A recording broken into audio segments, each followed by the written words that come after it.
not again. If you woke up thinking, what in the world is going on in this country, we all did. Gayle King expressed the nation's anguish over a wave of violence. Think about this. We've got the Derek Chauvin jury about to start their deliberations. We have the shooting of Dante Wright. We have the very controversial shooting in Chicago of a 13-year-old boy. And then you wake up and there's reports of another mass shooting. So I don't know. I woke up this morning going, what is happening in our country? And I'm sure you did too. The mass shooting was at the FedEx facility in Indianapolis, where at least 8 people were killed.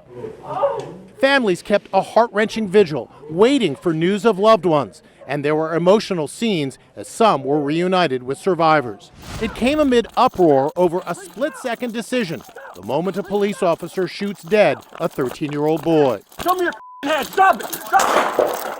The officer fires as Adam Toledo raises his hands. Police say this freeze frame shows a weapon in Adam's hand moments earlier. Surveillance video also shows him fleeing.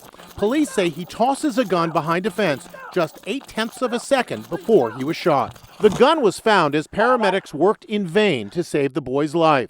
The Toledo family attorney says the shooting was unjustified. The officer screamed at him, "Show me your hands." Adam complied, turned around. His hands were empty when he was shot in the chest. But the president of the Chicago Police Union defended the actions of Officer Eric Stillman. Time-lapse photo shows that officer had 0.8 of a second to determine if that weapon was still in his hand or not. Period. The officer had every reason to believe that offender was turning and pointing the gun at him.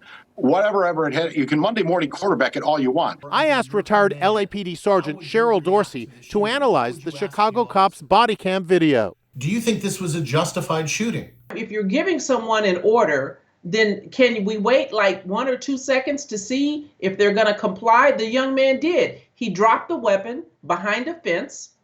He turned around and raised his hands. The city braced for violence, but the protests were peaceful. No trespass, no peace. Inside Edition's Les Trent spoke to Sean Golden, sheriff of Monmouth County, New Jersey. Split-second decision-making is life or death. That's what officers deal with every day out in the field. That's what we deal with when we train them. In this police training simulator, a domestic violence dispute suddenly escalates when the man points a gun at cops.